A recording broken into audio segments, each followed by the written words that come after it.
worked with top brands and built innovative products.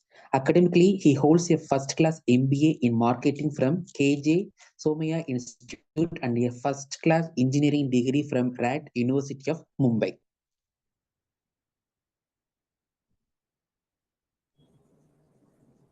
Sir, welcome to the webinar, sir, from All the right. team Thank you. Eduinx. All right. Okay. Thanks, Ananda. And I think we can just dive into this. Can you guys see my screen? Because I don't think I'm able to see my screen. So can you It is confirm visible, that sir. it's visible, right? Yes, Are sir. you able to see the slides? Okay. All right. Just one second. Okay. So today's topic is essentially the topic that everyone's talking about, which is how do you use, AI is everywhere. And if you guys have any questions, or if you can't hear me clearly, or if there's any challenge, just raise your hand or drop a message in the chat, or unmute yourself and just speak. Okay. All right. Uh, so, as I said, right, I mean, today AI is everywhere, and everywhere you see different use cases of AI and data, and lots and lots of new things happening all across, whether it is Chat GPT or other interesting kind of models coming in. I'm sure you guys would have heard of DeepSeek, which is another model coming in from China. So there is a lot of action in this space, and as professionals and entrepreneurs, we should really look at finding ways to leverage this, right? Because if you don't start using AI will start using you. Okay, it's really that way. It's really offense in this case is the best form of defense, in a manner of speaking. Of course, we are not really in a state where we should be afraid of AI or anything like that, because I'm sure there are those stories as well around AI will take over the planet and there could be other challenges and so on. But I think we're pretty far away from that right now. What we need to focus on and should focus on is our ability to use all these technologies for ourselves so that we can grow in our careers. Okay, whatever it is that we're doing, whether we are working in technology or we're working in non-tech domains, even if you're working in a bank, for example, or even if you're working in a creative agency, right, where you may not have anything to do directly with technology, you're still going to need AI data and tools that are around and available to create an impact in your work or to move forward in your career. Okay, and the better you get at using data and AI, the faster your career opportunities will evolve. Okay, and that's why everyone needs to be aware of AI and needs to know how to use AI and data in today's world and time. Having said that, why is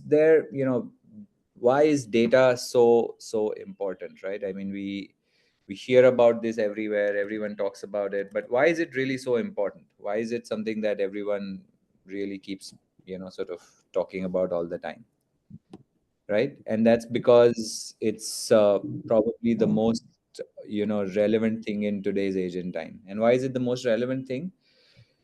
You consider one data point, right? The amount of data we created as a species from the beginning of time till 2004.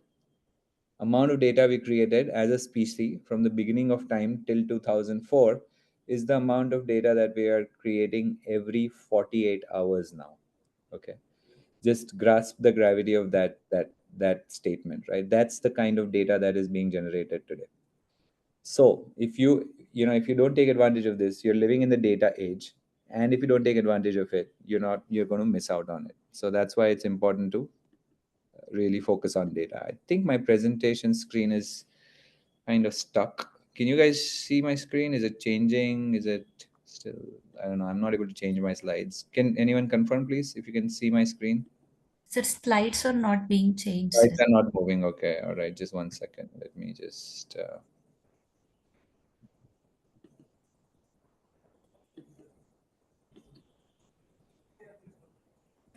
Is it changing now?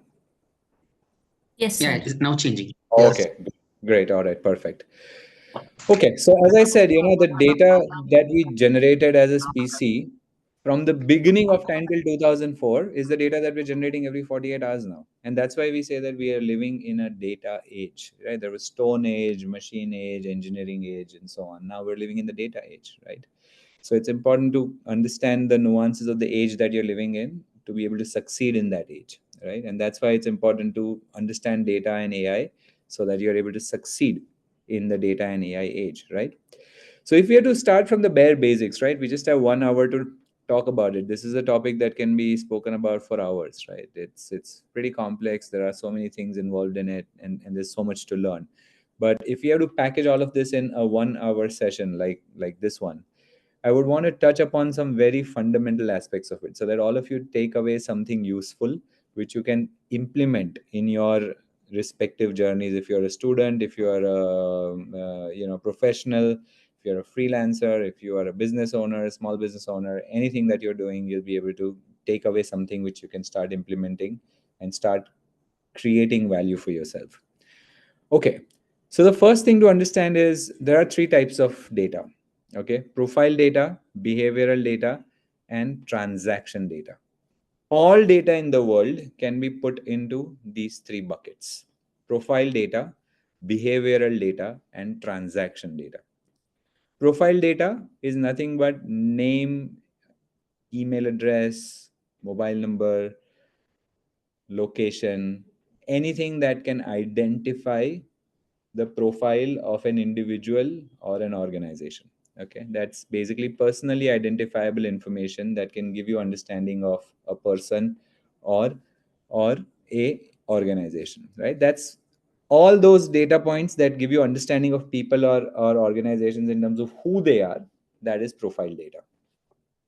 The second type of data is behavioral data, which is really about the behavior of people. Like, what do they do? Are they buying something? Are they visiting a website? Are they downloading an app? Are they subscribing to a service? Are they filling up a form?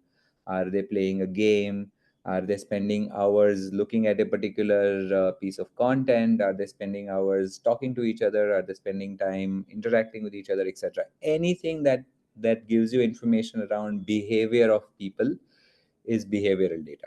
Okay, and this basically cascades across geographies, across industries, across age groups, gender, anything. Any interaction that is happening is behavioral data. And the third and the last type of data is transactional data. Whenever you purchase something, whenever you do a transaction online or offline or wherever, the data that gets generated around what did you buy, how much value worth was that transaction, what were the items bought in that transaction, was it an online purchase, offline purchase, was it a subscription, was it a one time payment, was it a recurring payment, whatever. All data and information related to transactions that people do will become transaction data. So remember, there are only three types of data from that perspective: profile data, which tells you everything about who people are; behavioral data, which tells you everything about what people do; and transaction data, which will tell you everything that is economically connected with people's transactions of any shape, size, or nature. Okay, only three types of data. Everything else fits into one of these three buckets. Now, the big point right now is the volume, the velocity, and the veracity of this data is increasing at a rapid pace. What do you mean by volume, velocity, and veracity? Volume means the sheer volume of data. Number of people watching a cricket match live on Disney Hotstar, right? You guys would have seen some of the social media stats on that. There are more than 10 million people watching that match in real time, right? Which means there is a very heavy volume of users on that piece of content, right? So that basically refers to the volume of data. Number of people watching something concurrently at the same time is an indicator of volume. Velocity is the speed of data. Okay, when you are downloading a movie or when you are playing a multiplayer online game, okay, the speed at which the data is getting downloaded or coming into your local machine, whether it is a phone or a laptop or any instance of interaction that you have, the speed at which the data exchange is happening is an indicator of velocity of data. For example, data that is coming in from satellites, right? There are lots of satellites around the planet, and there's a lot of data that the satellites are sending to us. The velocity of that data is super high velocity. There are lots of packets of data that's flowing in per second. So the speed of data is the velocity, and veracity of data is the diversity of data, the different types of data that are out there. While the three broad categories are profile data, behavioral data, and transaction data, within profile data, you can have high volume, high velocity, and high diversity of data. Within behavioral data, you can have high volume, high velocity, and high diversity of data. Within transaction data, you can have high volume, high velocity, and high veracity of data.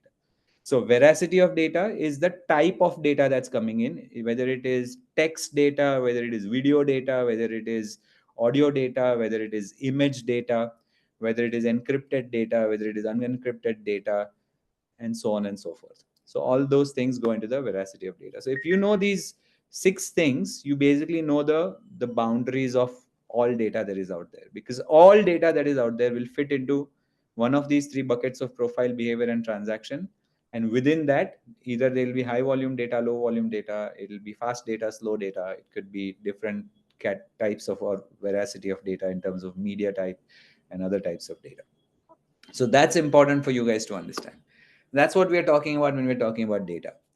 When we're talking about AI, it's largely large language models. Okay. And what is a large language model?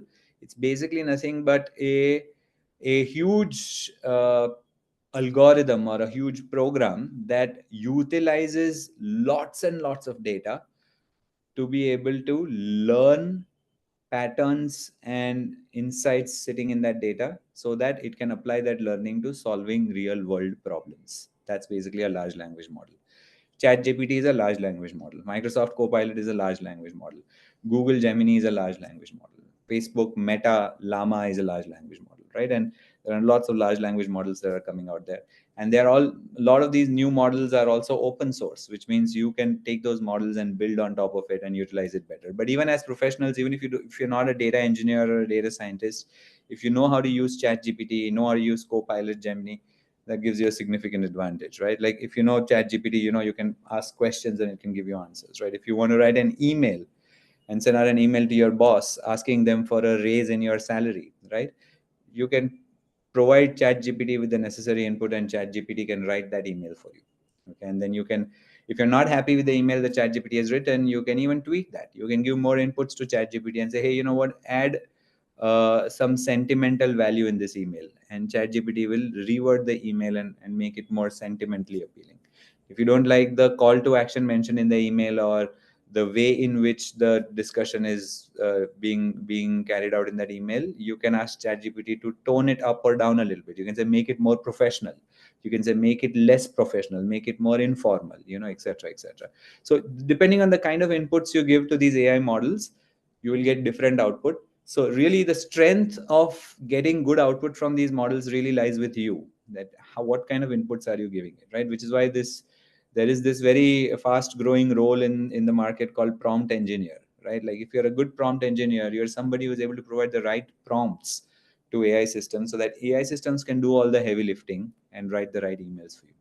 You may not be a great email writer, you may not have great communication skills, written communication skills, you may not be able to draft a great email by yourself. That's totally fine, as long as you are a good prompt provider, which means as long as you're able to put the right prompts into ChatGPT will do the difficult part of writing the email for you, provided you're able to provide the right inputs. So you need to have good analytical skills to, so that you are not only able to provide the right inputs, but you're able to even modify and upgrade your inputs based on the output that you're getting until you get to the most optimal output of whatever it is that you're asking ChatGPT to do for you.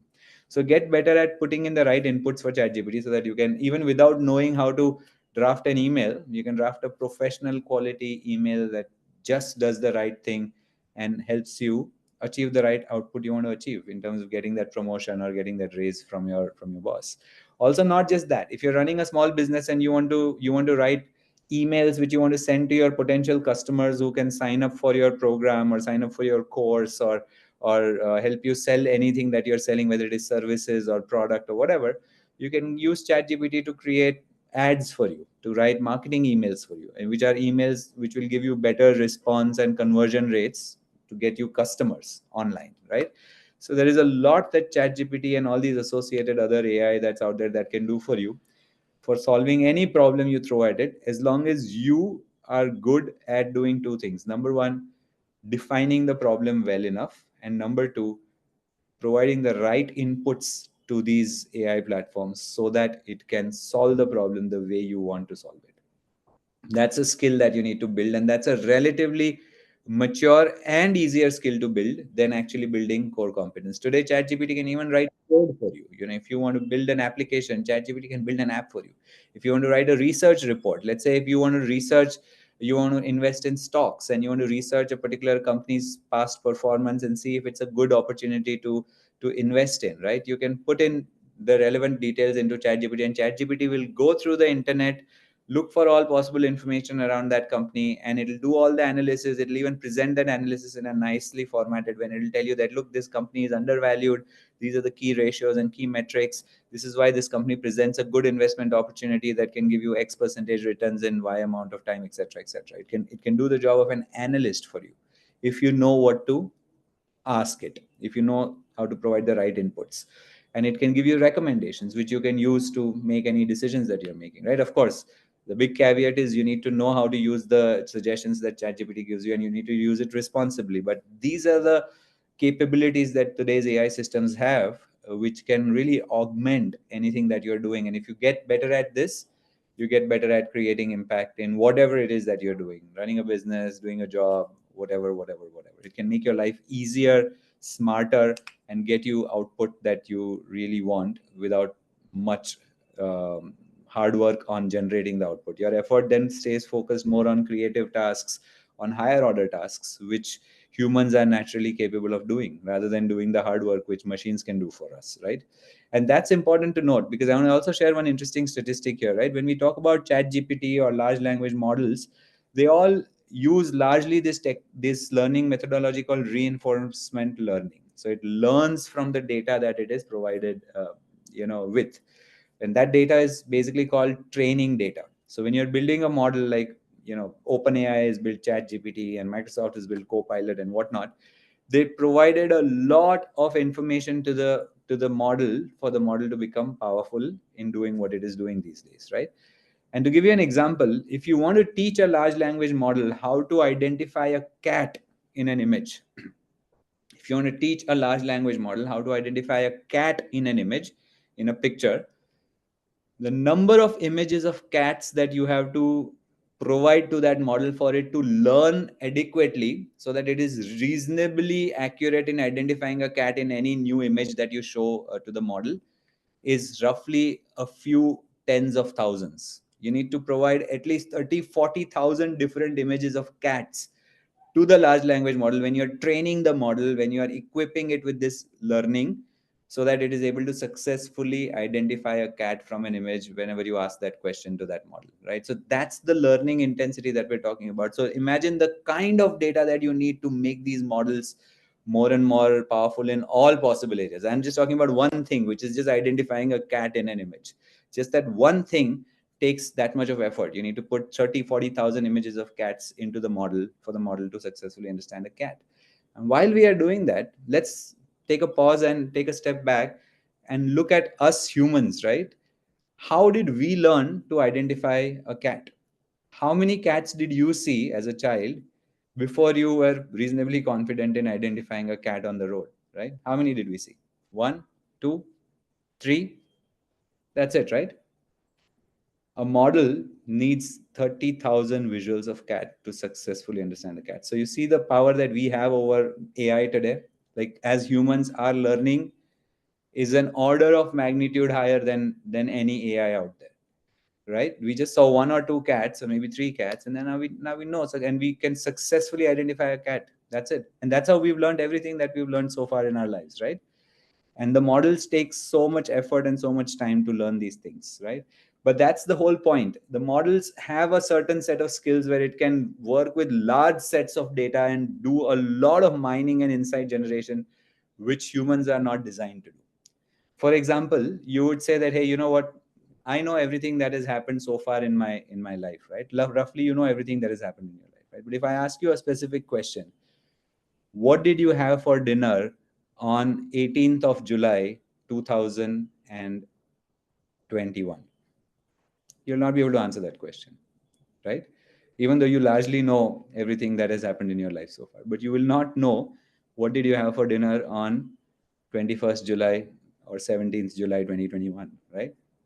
But a model will know. If you ask a large language model what data was provided to it on 17th of July 2021, it will give you the accurate answer.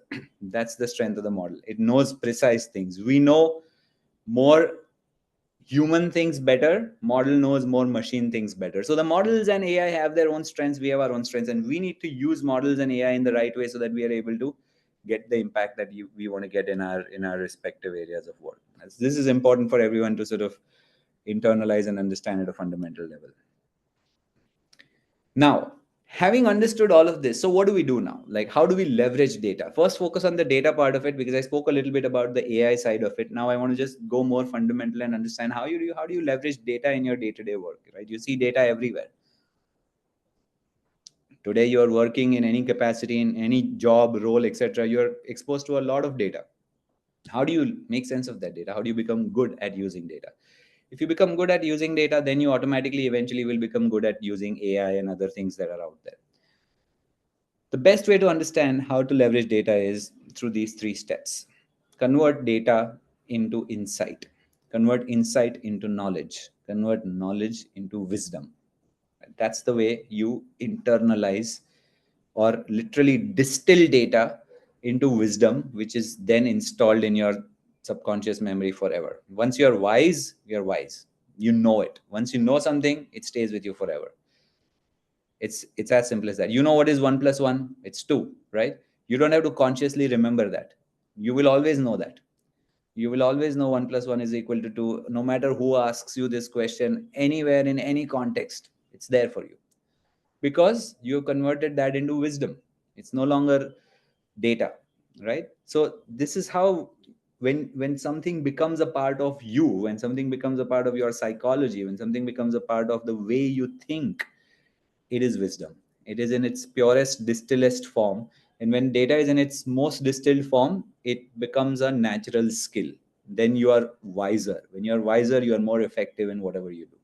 So that's the process you need. And it's not easy, but that's the process you need to constantly work on. And I'm going to give you some ideas and pointers around how you do that, right? But it takes practice, it takes experience, it takes effort, and you can always, get better at it. But remember the structure of this. You need to convert data to insight, insight to knowledge, knowledge to wisdom. That's the way you get better at leveraging data. Okay. So how do we convert data to insight, insight to knowledge, knowledge to wisdom, right? So there are some principles which you can use and internalize. And if you understand these principles well, then you'll be able to start making use of it. What's the first principle? Correlation is not causation. Before I dive into the first principle, anybody has any questions so far? Anyone wants to ask anything, or because we are almost at halfway? Any questions? Any doubts? Anyone has anything to say before we continue? No, I don't have a question. Yeah, I heard one of you say something. Do you have a question? No. Yeah, No question. what you are saying, sir? What is the practical applicability of it? Yeah. Sure. So that's what I'm going to come to. Okay. So for example, so you need to understand the principles first before we go into the practical application of it, right? Because if you don't understand the principles, then you'll not know how to apply these things, right? So let me take the first principle up here, which is correlation is not causation. Okay. So I'm going to take a few examples also to show you the practical application of all these concepts that I'm taking. So I'm going to take 5 more minutes to run you through some of these principles. And then I'm going to take 3 examples, very specific data-driven examples, to show you how this is applied. So hold on to that question until we get done with this session. All right. So the first point of getting better at data is to understand that correlation is not causation. This means if 2 things are happening together, does not mean one thing is causing the other. This is important to understand. For example, there is a very popular story in the US. Okay, there was this very interesting correlation of 2 different data sets, that every time there is a rise in ice cream sales, every time there is a rise in ice cream sales across the US, there is a rise in crime rates. Okay, this happened sometime in the past. You can Google it and you'll find this. Every time there is a spike in ice cream sales or rise in ice cream sales across the country, there is a corresponding increase in crime rates in the country. Now, it's a very weird correlation, right? Like, what has ice cream got to do with crime, right? Doesn't seem like there is any correlation out there. But this used to happen every single time. Every time ice cream sales go up. Another correlation recently I heard, when the real estate sector boom, then the underwear sector, I mean, getting down. I mean, when the real estate sector does good, then Yeah, the jockey in the something like that. undergarment sector, does I very well. didn't know of that. I didn't know of that. But yeah, think about it. So something like this, right? Two completely unrelated things, and you see that, hey, every time ice cream sales are going up, crime rates are going up. Now, what's the problem there? Now, this you will see in every nook and corner of your life in general, right? For example, every time a black cat crosses your road, something bad happens, right? India, we Indians have a lot of these ideas, right? Okay, there is, okay, this happens, so this happens, this happens. Sometimes it is just a correlation. One thing is not causing the other. And this is a big data mistake that we make when we connect correlation to causation. What was happening in the US was crime rates and ice cream sales had nothing to do with each other. But why were they going up every time together? Because ice cream sales go up in summer. Okay, when the weather is hot, people eat more ice cream. So whenever it's summertime, people eat more ice cream. So ice cream sales go up. Also, when it's summertime, people go on holidays and vacations, right? Because the schools are shut and people go on holidays. When people go on holidays, their houses are empty, right? There's no one in those houses, and that's where thieves get a chance to break into their houses and steal things, right? So crime rates go up because robbers find good opportunities when people are not at home because they're out vacationing and holidaying, right? So it's really the causal variable is summer, not ice cream sales. The causal variable is summer that is causing the ice cream sales to go up, and it's also causing the crime rates to go up. But you never looked at that data. You never looked at the weather data or the season data to do this analysis. You just corrected two things, and sometimes people will connect two things and then they will build a story out of it. And then they'll say, hey, you know what, we should stop selling ice cream. Ice cream is not good for health. People eat ice cream, then they get on a sugar high, and then they become criminals and whatnot. And people will start spinning stories which will then become mainstream, and then stories will compound further. One person will tell another, that they'll tell another, and then they become a part of your culture in some way. And then suddenly, over centuries, people will stop eating ice cream because they'll say, we should not eat ice cream because we become criminals if we eat ice cream, right? But no one really bothered to look deeper and say that, hey, you know what, it's summer that is causing ice cream to go up as well as crime rates to go up. The moment you are enlightened to this learning, your understanding changes and the story breaks down, right? Then you know that ice cream has nothing to do with crime. It's summer which is the causal variable causing these two things. Therefore, this is a very fundamental thing to understand, that correlation is not cause and effect unless you go deep and analyze things. Of course, after a lot of analysis, if you're able to really establish these two things, great. That's why it works. Similarly, this example, right? If a black cat is crossing your road, you feel that something bad is going to happen. Why? Because at some point in the past, somebody would have somebody would have had a black cat crossing the road, and then maybe they would have had a small accident or something, and they thought that, hey, you know what, this accident happened because black cat crossed my road. But that's not the thing. The accident happened because they were not careful on the road. They were not walking carefully, or they were not riding their vehicle carefully. That's why they ran into it. But the moment you establish that correlation, next time whenever a black cat crosses your mind will go into a absolute situation where it will ensure that you will make something bad happen. You will fall down on the road or something will happen because your mind is in that zone where it now knows that, hey, now black cat has crossed my road, I have to make something bad happen. And that pattern is what causes you to get caught in it. And then that correlation keeps getting stronger and stronger. The moment you take a step back and you see the connection and you become wise, as I said, converting data into insight, into knowledge, into wisdom, as you become wise, you realize that these two things are not connected. You are connecting them in your mind and you are making it happen for yourself. You disconnect them, and you're free, and it doesn't hurt you. That's the big thing that data scientists have to be very clear of. They should not get caught up in correlations. Of course, you have to also understand that some correlations are also cause and effect, by the way. Some causes cause certain effects. So you have to be wise enough to understand that also. You can't just dismiss it and say, no, no, no, it's not connected. Some things might be connected, and you need to understand that better. Only when you understand it better, you will be able to take the right decisions and become wiser. And that's why it's important to understand this principle. Okay. The second principle is torture data and it'll tell you anything you want. This is obviously on a lighter note, but sometimes you overanalyze data and you can get whatever answers you want. You can prove any point you want to prove as long as you are able to overanalyze data and then make it happen. So use it well. With great power comes great responsibility. If you get better at using data, you need to use it wisely instead of using it in a way that you want to use it to influence other people. It's important to keep that in mind. Challenge assumptions. A lot of times we assume a lot of things. You should not assume anything. Look at data for everything and then find a way to understand things better. Suspended judgment. You should never arrive at human beings are very good at judging things immediately. Something happens, you'll be like, oh yeah, this is how it is. You meet somebody from Calcutta, you assume that, hey, they are a football fan. You meet somebody who is who's from a certain part of the world or certain part of the country, or who studied in a certain college or school or anything, you will suddenly start associating things with them without even understanding anything clearly. May or may not be true. What you're assuming may or may not be true. So never get judgmental. Stay open. Keep your biases out. Stay open. Let data drive your judgment rather than your biases and your mindsets driving it. This is important in data as well, because sometimes you look at data or you look at a situation and you suddenly have a certain connection that you will establish, and that connection will rob you of fully understanding the situation. It will restrict your perception. If it restricts your perception, you will not be able to be at your best, or you will not be able to take advantage of all the opportunities that are out there. Okay. See people in data.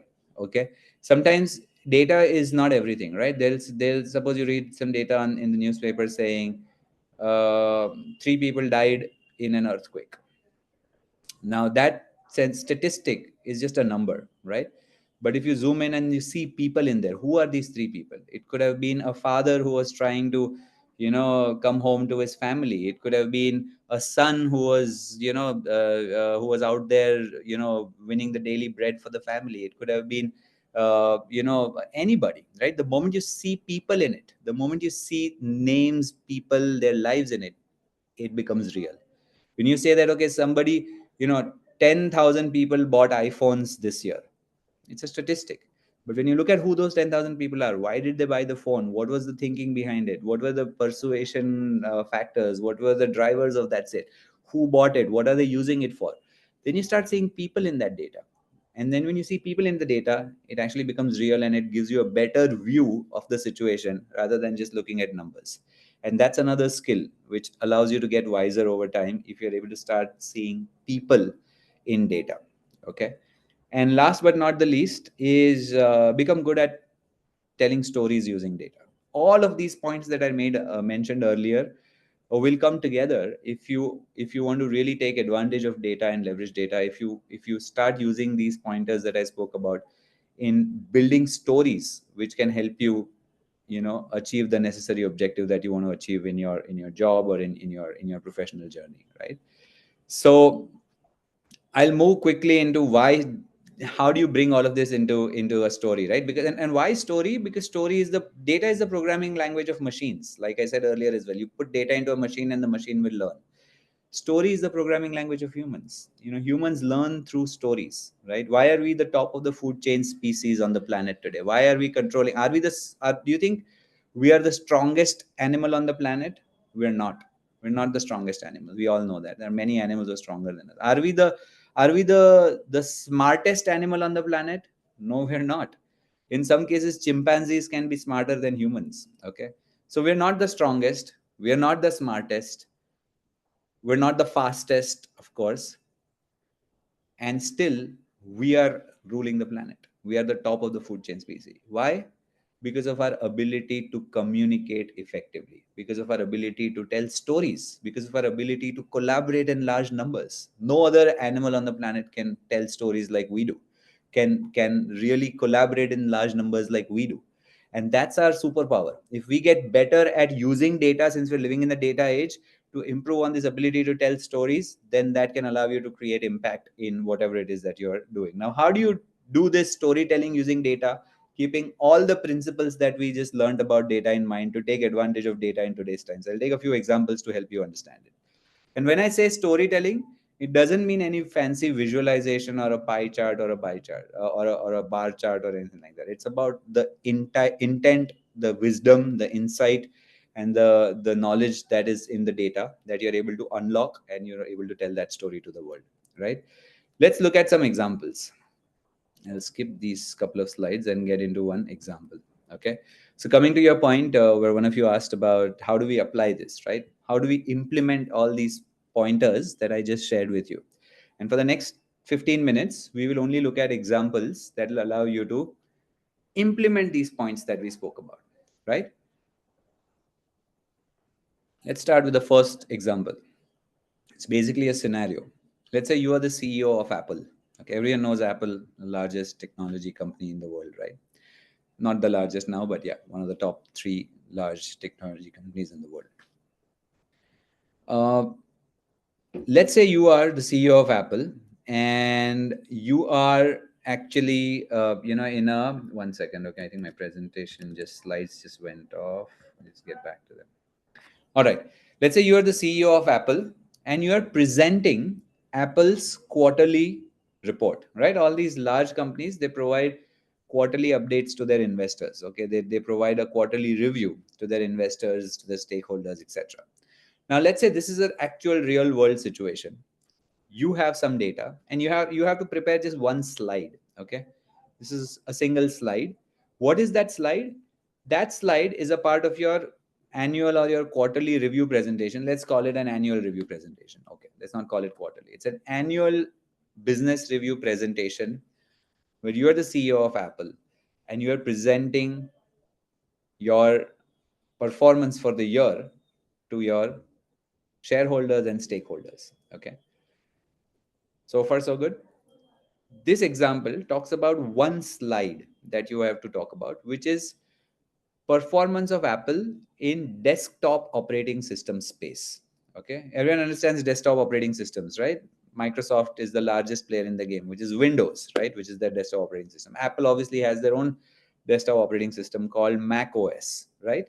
So, and it's a significant part of their business, and they want to drive more Mac sales and Mac OS adoption as well, right? So they're telling the world about how they did or how they performed in their operating system revenues this year. Now, this is the data that's available to you. Microsoft's market share is 90%, Apple is 6%, Linux is 2%, and the rest of them could be other smaller OSs here and there are 2%. Now, if you are a data expert and you understand data and you are good at understanding fundamentals of data, you're able to convert data into insight, into knowledge, into wisdom. You're able to blend it all together to tell great data stories by understanding the fundamentals of data. Then how are you going to look at this data and how are you going to interpret it in a manner that creates a positive emotion or a positive impact or a positive story for your audience, which is your shareholders, right? Somebody who's not very good at data will just present it like this, like what you're seeing on your screen. That, hey, you know what, guys, this is the market share of different companies in the desktop operating space. Our market share currently stands at 6%. Market leader is Microsoft at 90%. Linux is 2%. Others are 2%. Fine. You just say that, you get on with it. What will it do for your audience? They'll not feel too great about Apple, right? As far as this slide is concerned, they'll feel that, oh, Microsoft has 90% share. Apple is like so insignificant when it comes to Microsoft. We should be investing in Microsoft instead of investing in Apple, isn't it? It's not going to leave a good emotional impact on your stakeholders. Same data. If you want to leave a good emotional impact on your stakeholders, if you want them to feel good about the numbers that they're seeing, then you have to go deeper into this data to provide more insight, more knowledge, more wisdom so that your investors and your stakeholders are happy about it. How do you do that? We go in and we look at more data. Let's look at market shares of these players in the previous year. This financial year, these are their market shares. We look at more data to look at their market shares in the previous year. And you realize that in the previous year, Microsoft's market share was 93%. Apple was 3%. Linux was 2%. And others were 2% as well. What does it mean? It means Apple is the only one that has doubled their market share in the last financial year. Microsoft market share has in fact fallen in the last financial year. And that is a good way of sharing your insight or your knowledge with the audience, right? And what's the learning? Apple market share has doubled this year from the last year, making it the fastest growing operating system in the world. This is how you use data. Same data.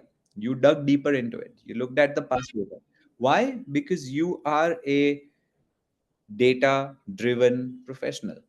You want to extract more insight from the data. You want to apply all the principles on that you've learned into data to be able to extract a story that can create the impact that you need to create on your audience. And once your audience sees this slide, they'll feel happy about Apple. They'll be like, okay, great, you're the CEO of Apple, you're doing a great job, your market share has doubled in the last year, and I think we're proud of that. So we'll continue to stay invested in Apple.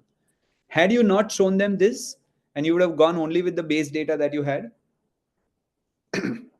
you would have left the audience with much lesser impact. And that's why it's important to see how that principle is being applied here to convert that data into insight, which makes it more impactful here.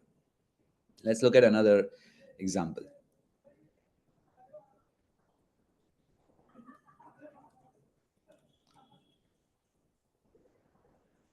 Okay, the second example is, let's say this is a media example. Okay, let's say you are the editor of a largest Japanese newspaper. Okay, and sometimes people say that, hey, how do you use data in media? I mean, in the media industry, there's not much data needed. It's all creativity, copywriting, and good communication design and all of that. It doesn't need data at all. But that's not true. Today most of the banners and ads that you see on the internet have a lot of data in it. You do A/B testing, if you guys are aware of what A/B testing is, right? So you try different creative options. You want to see which one will work, whether red is better than green, is better than blue, is better than purple in a certain context. You do that analysis to figure out that to be able to run better ad campaigns, to reduce your cost of advertising and improve your customer acquisition and reduce your customer acquisition costs, right? So all that involves data in it. Now look at this, for example.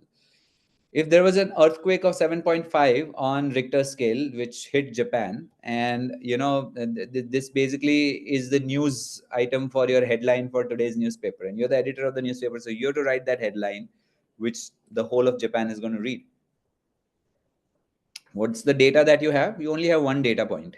7.5 on Richter scale was the earthquake that happened yesterday. If you're not a data-driven editor, if you're not a data-driven professional, you will just publish this as your headline, saying 7.5 Richter scale earthquake rocked Japan yesterday, period. That'll be your headline, right? And that'll be your story. Objective reporting, data as it is, provided to the consumers, and that's it. What will the readers feel after they read this? If you're a reader of this newspaper, next day morning, you open your newspaper and you read this headline, what are you going to feel about it? You don't know what to feel about. You don't know whether you should feel happy, you should feel sad, you should feel good, bad. What? Okay, earthquake happened, so it's obviously not great news, but is it bad news? How bad is it? What is the issue? What's the depth of it? We don't know, and therefore you're not able to generate the right emotion in your readers because the data is not clearly filtered into an insight or knowledge or wisdom that can empower your readers. So if you are a data driven editor, what are you going to do? You're going to go deeper and you're going to find out more information. What is that information?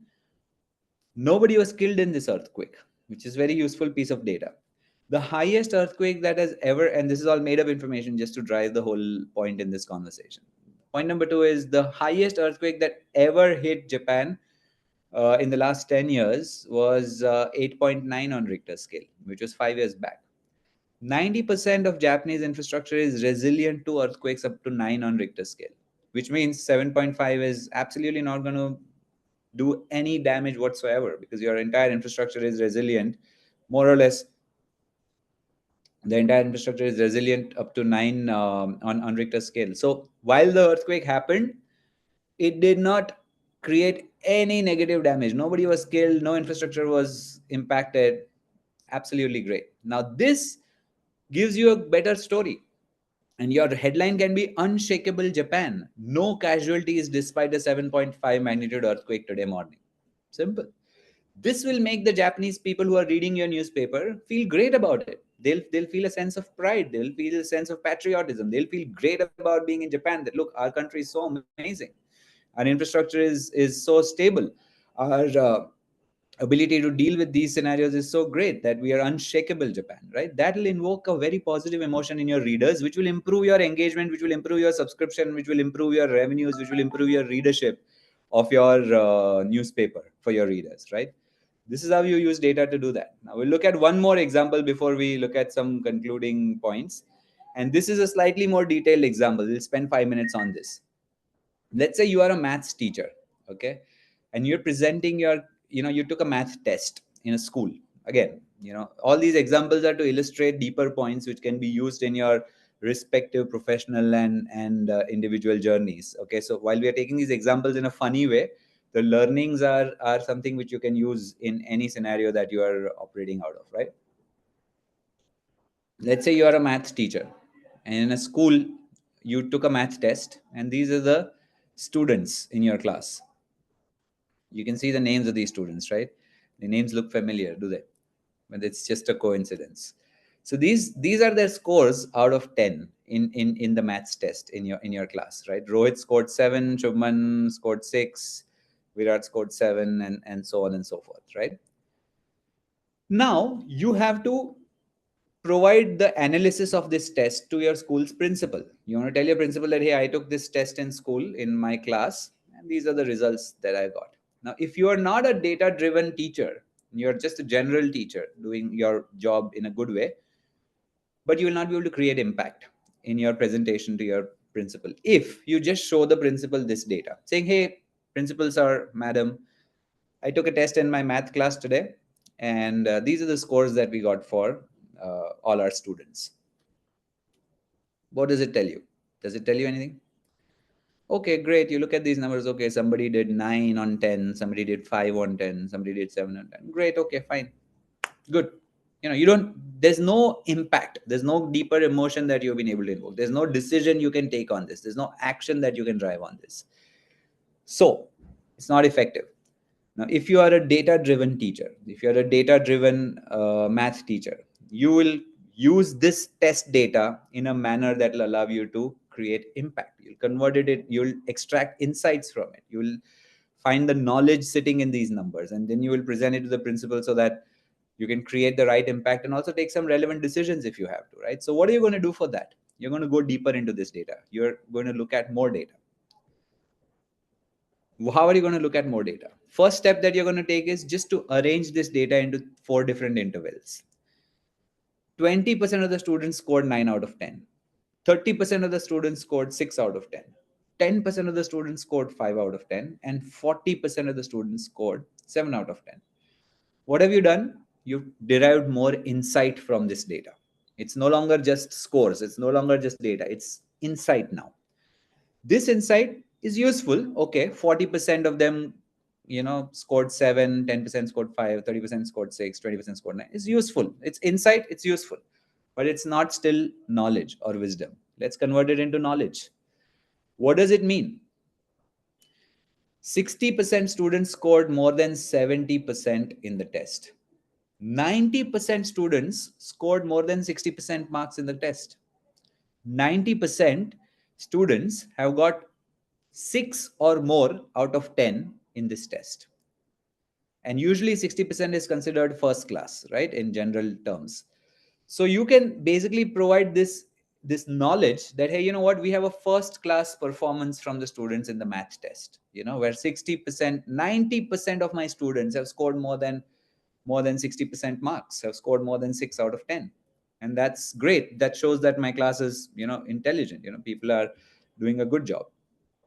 Great, useful insight, but it's still knowledge. It's not wisdom, right? When will it turn into wisdom? You go further and you look at attendance records of these students in the math class in the whole semester. Okay, you have one data set, you look at another data set. What is that other data set? You put the other data set next to this set where you are just seeing attendance records of each student in the class, in the math class in this semester. What does it tell you? Rohit has 75% attendance. Shubman has 82% attendance. Virat has 79% attendance. Shreyas has 84% attendance, and so on. When you put these two data side by side, what does it tell you? Except for one outlier. What is an outlier in a data? It's an anomaly. It's an outlier, meaning it is that one data that is behaving differently from the rest of the data, right? You can always remove outliers to make sense of the larger data because it's just one data point versus other 9. All right. If you remove the outlier, what do you see in this data? That every student who has scored well has had good attendance. Anybody who's had bad attendance has scored less. Look at Rahul, for example, has very low attendance, just above Surya. Rahul has 10% attendance and he scored 5 out of 10. Siraj has 97% attendance and he scored 9 out of 10, right? So that's where you see that every time there is better attendance, there is a good chance of students scoring higher. Now, when you present this to your principal, you can say that, principal sir or ma'am, kids with good attendance have scored good marks in the test. Therefore, you should make attendance compulsory in the maths class. Because if the kids attend maths lectures, they'll be able to score good marks. They'll be able to learn and understand maths better, and they'll be able to score good marks. Because data tells us that everyone who's had great attendance has been able to score great marks in the test. Now, this is wisdom. Good attendance will help you get better marks. Now, principal can be smarter and say, hey, you know what? Correlation is not cause and effect. Just the fact that you have two data sets happening together doesn't mean that one is causing the other. This doesn't mean that if students are sitting in the maths class, they're going to be able to score better. But if you are a wise math teacher, you're going to say, no, it's true. Because when I take their pre-tests in the class, some of them are absent. And when they're absent, they don't know what questions are going to come up in the main test, which I share with them in the pre-test. So those who are present, they get to see the pre-test questions and they can prepare better, and therefore they can do better. Therefore, this is not just a correlation, it is a causation. Everyone who's in the class and who's studying properly is able to score great marks. And therefore, you can answer that question with more clarity and authority, and the principal will acknowledge that and they'll say, yeah, you're right, great. So we should make attendance compulsory in the math class, because if they attend the class, then they can score great marks, and that's how they'll learn better. And this is how you can create impact with data. If you don't do any of this and you just share your normal maths marks, it's not going to allow you to convert data into insight, into knowledge, into wisdom. But only when you convert data into insight, into knowledge, into wisdom, will it have an impact. And this is exactly the same thing that you can do in your work, in your careers, in your jobs, when you're making a presentation to your boss, when you're making a presentation to your clients, when you're making a presentation for creating a budget for a marketing campaign, or if you're creating a presentation to get an approval on certain decisions, or if you're sharing your project's performance, or if you're making an appraisal presentation. All of these are scenarios where you can get more from the data and share more insight to get better results with your presentations, right? And in fact, your CVs are a great data story, right? We just have 2 more minutes left, but you can use these insights in making your CV as well. If you're looking for a job or an internship, use all the data about you and present it in a visually impactful manner.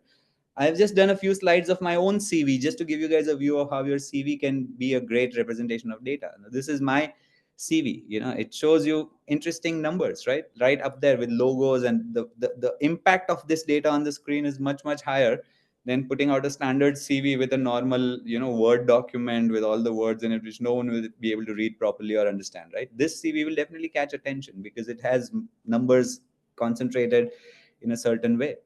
And then there are those 5 icons that you see on the top, and each of those icons will expand into that aspect of the CV. It'll tell you about my most recent experience. It'll tell you about my overall experience. It'll tell you about my core strengths, which is again very analytical and data driven.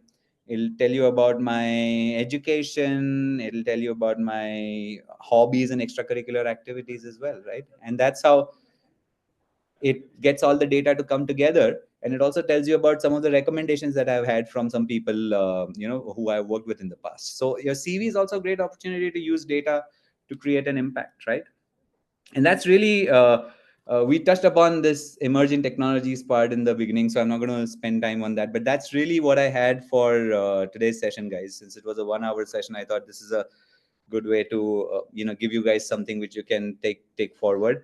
And if you guys have any questions, anything, you can feel free to connect with me on LinkedIn. Feel free to drop me a message on LinkedIn as well. Happy to respond to your questions whenever I get the time. But this is what I think can sort of help you guys get better at using data and making your work more impactful in anything that you guys do, right? So I think I'll sort of stop there. Guess we've come to the end of the presentation. So thank you, everyone. I hope you guys got something out of this 1 hour that you invested in it. Thank you, And sir. as I said, Thank you. if you have any questions, feel free to reach out to me on LinkedIn, right? Okay. Are we good here? Can we, or anyone has maybe 1 or 2 questions I can quickly take if anybody has anything.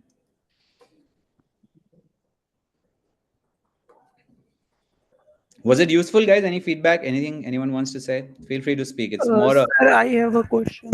Sure, go ahead. Yeah. Okay, sir, in one of the points you have mentioned that torture data and it will tell you anything you want. Can you more elaborate it with an example? Yeah, that's a negative way of it's put in a very fun way. But the whole idea is sometimes people try to get whatever insight they want out of data.